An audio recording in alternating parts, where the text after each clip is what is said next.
Hello Tabbers, my name is Mark. Welcome to my home. This is the second of a series of videos about multimeters. This is Multimeters 102. If you haven't seen Multimeters 101 yet, I highly recommend that you go back and do that so that you know where we are. But this is just a series of videos that's going to show you how this multimeter tool can really help you in your travels while you're out there adventuring and trailering around.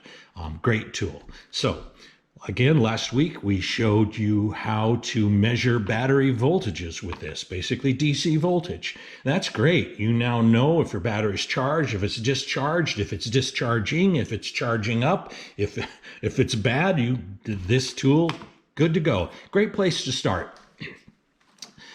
Today, in this video, we're going to show you another function, another great function that'll gonna come in real handy that these multimeters can do.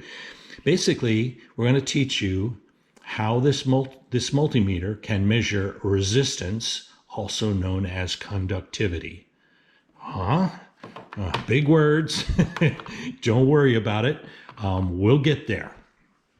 So, starting at the beginning, at any given time, some device inside your trailer may just fail. Your fan stops working. Your lights stop working. Your refrigerator stops working. Anything in there, anything electrical inside your trailer may at any given time stop working. And you don't know what to do. So you get on one of the forums and you start asking questions. You explain your problem. And the first thing that anyone's going to tell you is check your fuses. What? What does that mean? How do I check my fuses? What's a fuse? So let's go there first. Really cursory. I'm not going to dive deep into this. We're not going to teach you about Ohm's law or any of that business. You don't need to know that. You just need to know how to check your fuses. So let's start with what is a fuse. To do that, I need to talk to you a little bit about what is a circuit, right? How these devices work. Well, this is a symbol for a battery. A positive lead, negative lead, right? That is your battery or your converter or any battery source, right? And you're used to doing this with it. This is what we taught you to do last lesson, is you can use this meter and you can put your black lead on the negative wire, and you can put the positive lead on the positive terminal of the battery, and you can measure that voltage, and you know the state of that battery. Well, what does this battery do?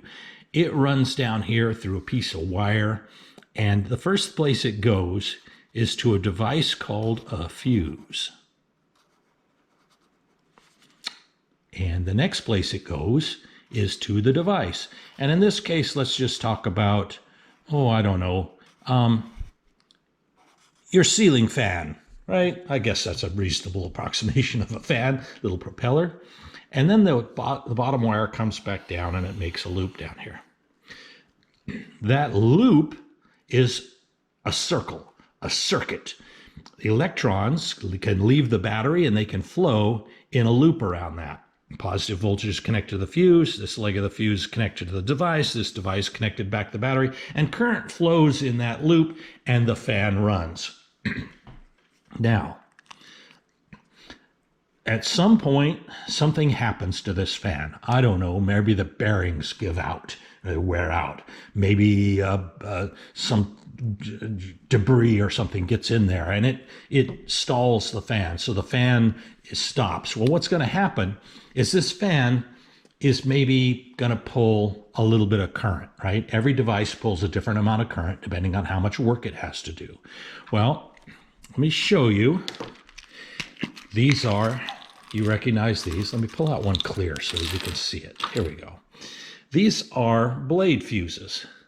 So I'm going to redraw that like that. So if we take a good look at, let me draw this. Inside, we have the two tabs on the bottom. And inside, we have a little piece of wire that connects this guy to this guy. Well, and here it is. You can see in this clear one. See that piece of wire shaped like a Z? That little wire, its job, a fuse's job, is to protect your trailer and the other devices in it.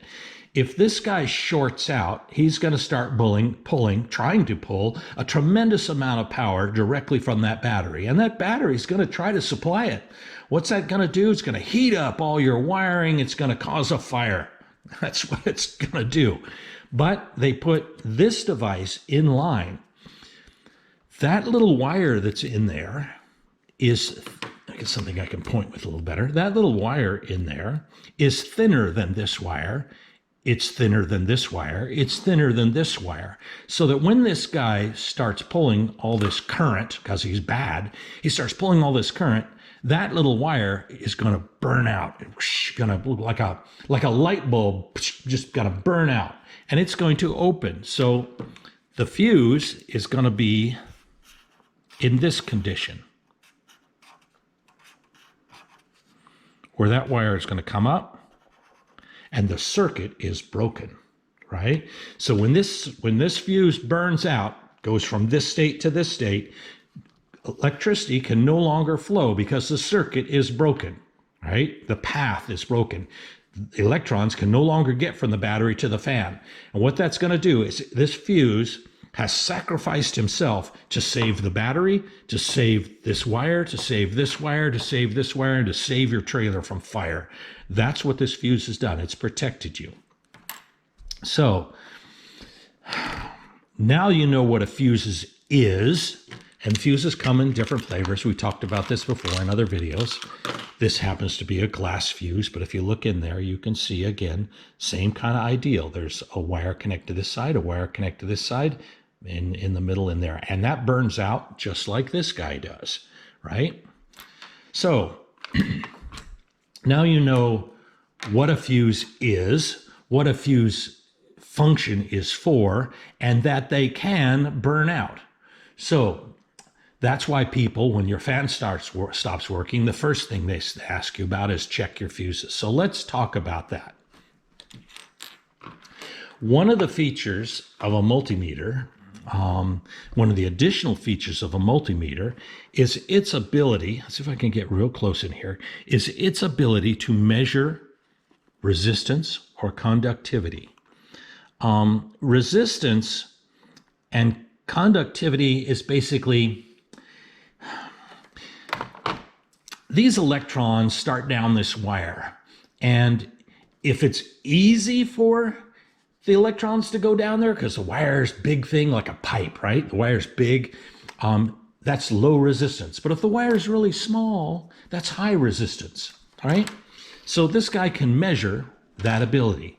And I'm not going to teach you much about what resistance is. We're not going to teach you Ohm's law or any of that business. I'm just going to show you that this meter has the ability to tell if this fuse is open or closed, if it's bad or good. That's simple.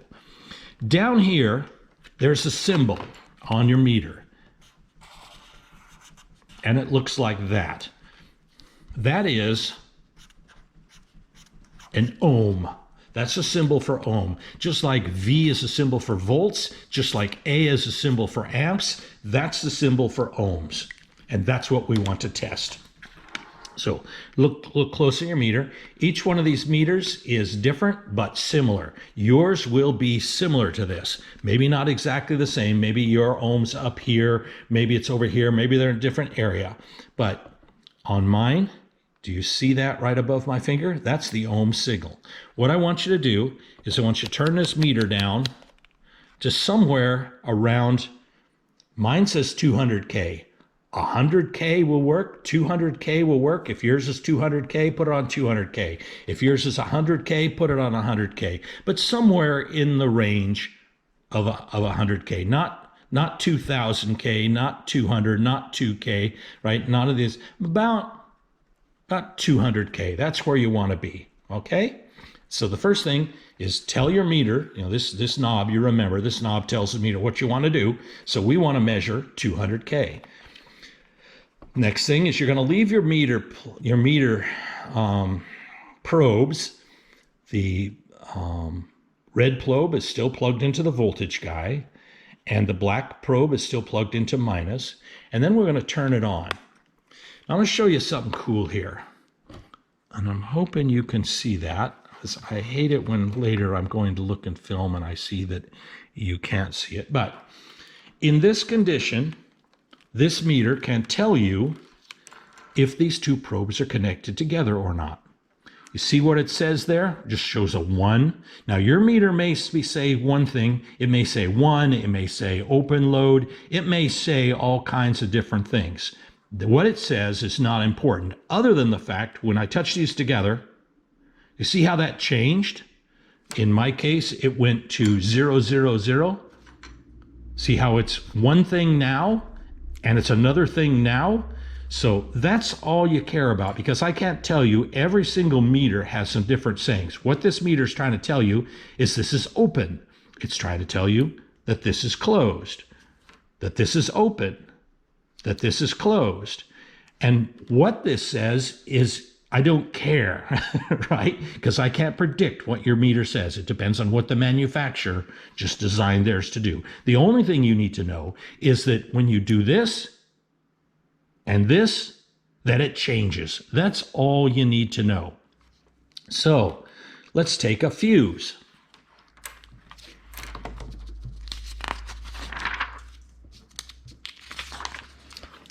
Here's a fuse.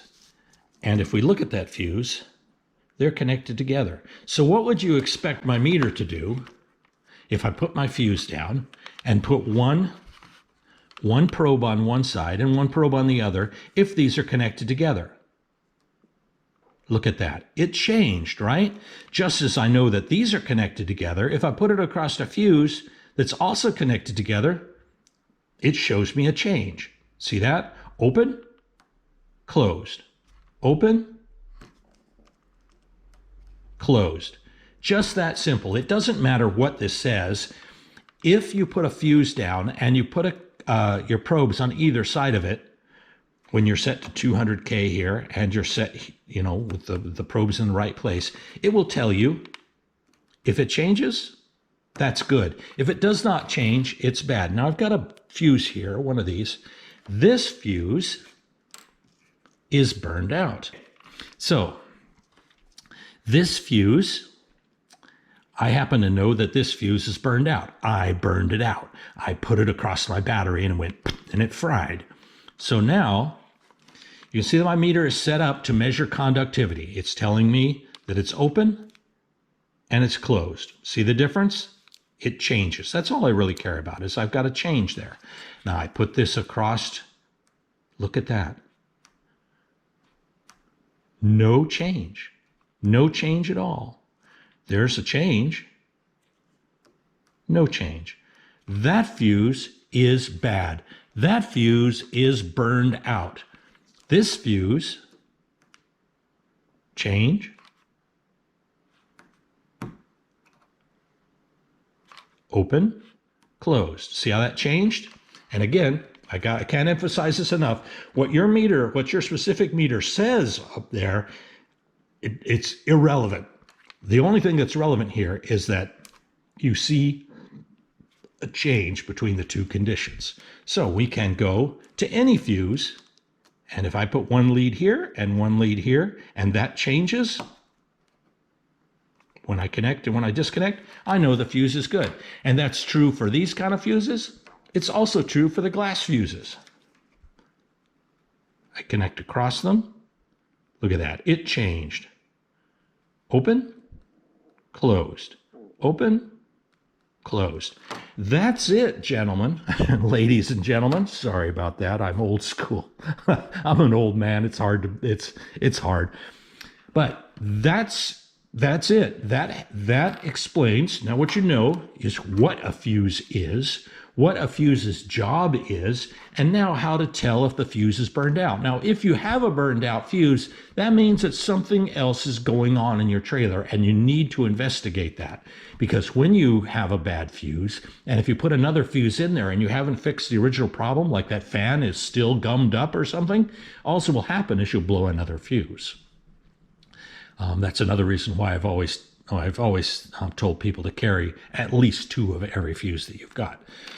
So now what we're going to do is we're going to go out to the trailer. We're going to take this new feature that we've got, the feature of this multimeters, its ability to measure ohms, right? Basically conductivity, basically resistance. It's all the same thing. We're going to go out with this multimeter and we're going to go out into the trailer and I'm going to show you how to work it. Now you're also going to need to know, you need to bring, not necessary, but bring your super secret weapon. This is a fuse puller, because pulling these fuses out is a whole lot easier with one of these guys than it is trying to wiggle it out with your fingers. So I'm going to go get set up out in the trailer and we're going to go through. I'm going to do a little bit of show and tell, and you guys are going to be experts in telling if you have a particular problem in your fuse, and your homework is going to be a pretty cool little job that's going to help you out too. So let's get at it. Let's head on. Hello, Tabbers. Welcome to my 2015 Tab Max S trailer. I'm out camping and I'm having some trouble. My fantastic fan stopped working. Oh, what do I do? Well, first thing I do is I take off the screen and I unlock it and I open it up.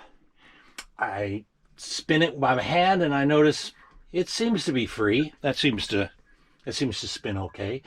It won't run out, it won't run in. I've got it set to, I try it at level 3, out in. I try it at level 1, out in. This guy is dead for some reason. Well, that might be exactly what you've got. It seems to be free. I might find some debris in here and I clear it up, but something's going on. So we talked about fuse types.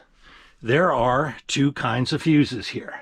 There's that glass fuse that's right under here, and there's the blade fuse down below in my controller or in my converter that could be blown out. Either one or both could be blown out.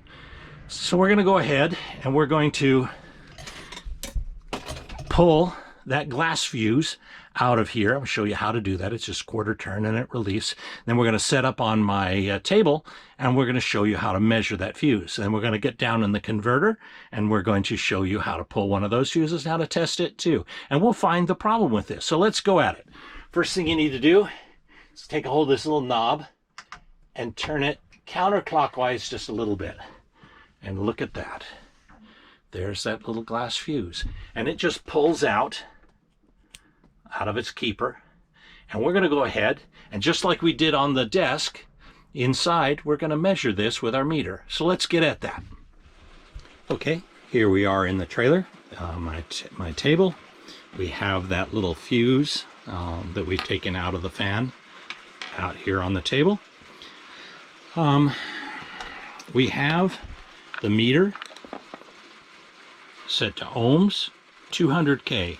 We have the leads plugged into the voltage. See how it says volt and the next symbol next to it is ohm? So, right? And we've got the common lead, the black lead plugged in common.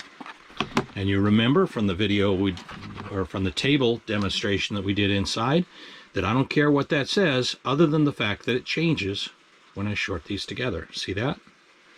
Closed. not a very good studio. Tab trailer makes a great trailer. Well, not a great studio. So there's shorted, there's open. There's shorted, open. Closed, open. Here's my fuse. Put one side on one side and the other on the other. Look at that. It changed, didn't it? Open, closed, open, closed. So you remember what that means? That means that this fuse must be good. If that display is changing when I make connection to it, just like when I make connection here, if that wire connects my 2 meter leads together, it must be good. This fuse is good. We can put it back in the trailer, and now we can put it back in the fan. Now we'll go downstairs, or down below underneath the table, and we're going to check the blade fuse that happens to run that. So let's get at that. Okay, Tabbers, I have put the fuse back in the fan up on top. What we're now looking at, this is in your tab trailer, this is your converter. Well, it converts street power to 12 volts. That 12 volts is what runs your fan. It runs your charger for your battery. It runs your lights. Every other device in here that runs on 12 volts, this converter is responsible for it. So the 12 volt fuses are all in this converter. To open it, you just push on the top like that, and it opens. We're going to zoom in here. And here are the fuses. There are 1, 2, 3, 4, 5, 6, 7. There's 7 fuses here. Each one of these fuses does a different thing in this trailer. Now, I happen to know that the top fuse is the one that's responsible for running my fan up there. I know that, and we're going to send you away with some homework so you'll know that too. If your trailer may not be wired this way, so maybe your fan runs from the second one. Maybe someone else's fan runs from the third one. How these are wired, you know, it just depends on the guy that was wiring them. So I happen to know that this first one. So we take our super secret weapon, the fuse puller, and we're going to put it on here. See how that clips on? Boink. See how easy that was? None of this weird, you know, struggling with your fingers. So I just pulled that fuse out to the top, from the top location. So let's go on up back to the table, and I'll show you that we can measure this fuse. Let's get at it. Okay, here we are back at the table. I have my meter again set still at 200K ohms. I've got my leads plugged in the right place. I've got it turned on. Here is the fuse that we pulled out. We're going to slide the fuse puller off. We're going to put this fuse on the table. Now remember, that's connected. That's disconnected. See how that meter's changing when I do that? Here we go. I put one lead, hold one lead on one leg, the other lead, look at that. Hey, there's no change. There's change when I put the meters together, but there's no change when I put it here. No change. This fuse is bad. It's bad. We found the problem. We found a problem with the fan. Now, if this were a real problem with that fan, I might put another fuse in there and that fuse may burn out itself. It may just do the exact same thing. Like if the fan were actually bad, if it were burned out or some way. But you got to start somewhere, so we'll start with the fuse. Now, when you replace fuses, it's important that you replace like with like. You see how that's a 10 amp fuse. Now this burned out one I have here, that's 7.5. So some of you may have noticed that I pulled out a 7.5 and I'm going to replace it with a 10. That's just because I happen to have a 7.5 that was burned out. This is only for demonstration purposes. Had I pulled out a 7.5, I'd need to replace it with a 7.5. Don't ever put a bigger fuse into a smaller fuse's slot. That makes sense to you? So I know that some of you are going to notice, hey, he had a 7.5 in there and now he's putting a 10 in. That's just because that's what I had. I wouldn't do that in a real case. So we're going to go ahead and put this fuse, this good fuse, and before I put this fuse in, I'm going to test it in the same way, right? So we're going to put one leg on there, one leg on there. Wow, it changes. Open, closed, open, closed. That's a good fuse. That's a bad fuse. So let's put the good fuse in and see if the fan works. Okay, here we are back down at the converter. This is a known good fuse. In fact, this is the fuse that I took out before we started this this video. But I want to give you a little heads up here. That's just how you replace them. Just put them in and push them in the slots. So let's go on upstairs and see if the fan works. Amazing. Surprise, surprise. Anyway, folks, back down at the converter. So that's it. You now have the ability to use the multimeter's second function. You have the ability to test continuity, resistance, basically a feature called ohms. But you remember when we, sorry, I've got it off the tripod now, so it's shaking a little bit. But remember when we started this project, how I said that I knew that this top fuse is what runs my fan? Well, how did I know that? Well, this is your homework for tonight. I want you to take your fuse puller and clip it on and pull that fuse out. Pull the top fuse out. And then I want you to go around all around your trailer and find out what is working and what is not working, and I want you to write it down. Write it down. Make a map, right? Make a map. Then go ahead and plug this. While you've got this fuse out, I want you to take your meter and test it and see that it's good. That's good practice. So you're going to put that fuse back in. You're going to pull the next one out, right? And you're going to test it. And while it's out, you're going to measure and look and run, turn your lights on, turn your other things off, until you find out exactly what each one of these fuses do. When you get down to the bottom, you're going to find some really interesting stuff. Like this 40 amp fuse, it runs everything in your trailer. This guy's sort of the master fuse. So you're going to learn a lot about your trailer, about how this works and which fuse does what, so that when your fantastic fan fails in the future, you'll know exactly which fuse to come down and pull. When your lights stop working in the future, you'll know which one to pull. When anything in your trailer stops working that runs on DC voltage, you'll be able to come here and fix it. Just that simple. So we're going to put this guy back in.